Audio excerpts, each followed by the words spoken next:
ഡിസംബറിൽ Christmas exam നടക്കോ ഇല്ലയോ?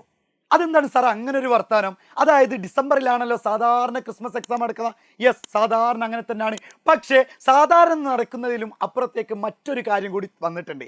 അതായത് എക്സാമിനേക്കാളും കുറച്ച് വലിയൊരു കാര്യം. അതാണ് നമ്മുടെ എലക്ഷൻ. തദ്ദേശ സ്വയംഭരണ തെരഞ്ഞെടുപ്പ് വരാണ്. അതായത് നമ്മുടെ പഞ്ചായത്ത് ഇലക്ഷൻ ഇല്ലേ, ആ സംഭവം തന്നെയാണ്. എന്നാണ് പഞ്ചായത്ത് ഇലക്ഷൻ? പഞ്ചായത്ത് ഇലക്ഷൻ വരുന്നത് നമ്മുടെ ടൈം ടേബിൾ എന്ന് സ്റ്റാർട്ട് ചെയ്യുന്നു പറഞ്ഞാൽ ഈ 8-ാം തീയതിയുടെയും 11-ാം തീയതിയുടെയും ഇടയിലാണ് നമ്മുടെ ടൈം ടേബിൾ. അത് ഏത് ക്ലാസ് ആവട്ടെ, +1 +2 ആവട്ടെ, മറ്റുള്ള ഹൈസ്കൂളുകളാവട്ടെ, UP ആവട്ടെ, എല്ലതും ആ സമയത്ത് നടന്ന് ഏകദേശം ഒരു 18-ാം തീയതി 19-ാം തീയതി ആകുമ്പോഴേക്കും എക്സാം കഴിഞ്ഞ് നമ്മുടെ ക്രിസ്മസ് സെലിബ്രേഷനൊക്കെ കഴിഞ്ഞ് ഒരു 10 ദിവസത്തെ വെക്കേഷനും കിട്ടും. എന്നാൽ അതിൽ നിന്നൊരു ചെറിയൊരു മാറ്റം വന്നിട്ടുണ്ട്. ചെറുതൊന്നല്ല, ശരിക്കും വലിയൊരു മാറ്റം തന്നെയാണ്.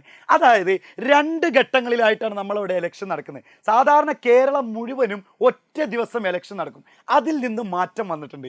അതായത് ഡിസംബർ 9, 11 തീയതികളാണ് എലക്ഷൻ നടക്കുന്നത്. 9-ാം തീയതി ഒരു ഘട്ടം, അതായത് കുറച്ച് ജില്ലകളിലും 11-ാം തീയതി മറ്റു കുറച്ച് ജില്ലകളിലുമായിട്ട് നടക്കുന്നുണ്ട്. അപ്പോൾ ഇതിൻ്റെ സാധ്യതകൾ നമ്മൾ പറയാൻ കാരണം, അങ്ങനെയാണെങ്കിൽ സാർ 9-ാം തീയതി കഴിഞ്ഞാൽ ആ ജില്ലകളിലൊക്കെ നമ്മുടെ എക്സാം വെച്ചൂടെ? 11-ാം തീയതി ആണെങ്കിൽ ആ സമയത്ത് മാത്രം ലീവ് തന്നാൽ പോരെ? അങ്ങനെയല്ല.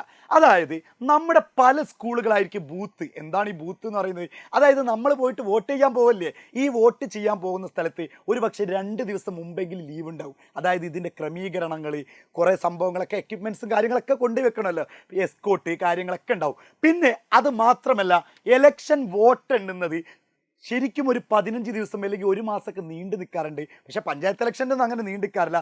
എന്നാലും എലക്ഷൻ കഴിഞ്ഞ് 3 ദിവസം കഴിയുമ്പോഴേക്കും, അതായത് 11-ാം തീയതി കഴിഞ്ഞു 13-ാം തീയതി, 3 ദിവസമില്ല 2 ദിവസം കഴിയുമ്പോഴേക്കാം, പിന്നെ 13-ാം തീയതി കഴിഞ്ഞ് 14-ാം തീയതി ഞായറാഴ്ചയാണ്. ഇവിടെ ശനിയാഴ്ചയാണ് ഈ 13-ാം തീയതി വരുന്നത്. 14-ാം തീയതി ഞായറാഴ്ച ആയതുകൊണ്ട് അന്നൊരിക്കലും എക്സാം വെക്കൽ നടക്കൂലല്ലോ, ഒരിക്കലും എക്സാം വെക്കൽ നടക്കില്ല. പിന്നെയുള്ളത് 15-ാം തീയതി. അങ്ങനെ നോക്കിക്കഴിഞ്ഞാൽ ഒരു ദിവസം 2 എക്സാം വെച്ച് നടക്കാനുള്ള സാധ്യതയാണ് കൂടുതൽ കാണുന്നത്. അതായത് 15, 16, 17 ഇങ്ങനെ പോകുന്നുണ്ടാവും. ആ സമയത്തൊക്കെ 2 എക്സാം വെച്ച് നടന്നാലേ ഹൈസ്കൂളിൻ്റെ ഒക്കെ തീരുള്ളൂ. അല്ല എന്നുണ്ടെങ്കിൽ കുറേ കാലം അല്ലെങ്കിൽ കുറേ വർഷങ്ങൾക്ക് മുമ്പ് ഇങ്ങനെ ഒരു ഉണ്ടായെന്ന് എൻ്റെ ഓർമ്മ ശരിയാണെങ്കിൽ, തെറ്റുണ്ടെങ്കിൽ ക്ഷമിക്കണം. അതായത് കുറച്ച് എക്സാമുകൾ ഈ സമയത്തും, പിന്നെ വെക്കേഷൻ കഴിഞ്ഞിട്ട് ബാക്കി, ഇപ്പോൾ വെക്കേഷൻ കഴിഞ്ഞത് 1-ാം തീയതി 2-ാം തീയതി ഒക്കെ ആണെങ്കിൽ 2-ാം തീയതി മറ്റൊരു ലീവ് ഉണ്ട്. അപ്പോൾ ആ ഒരു ആഴ്ചയിൽ കുറച്ച് എക്സാം നടക്കും.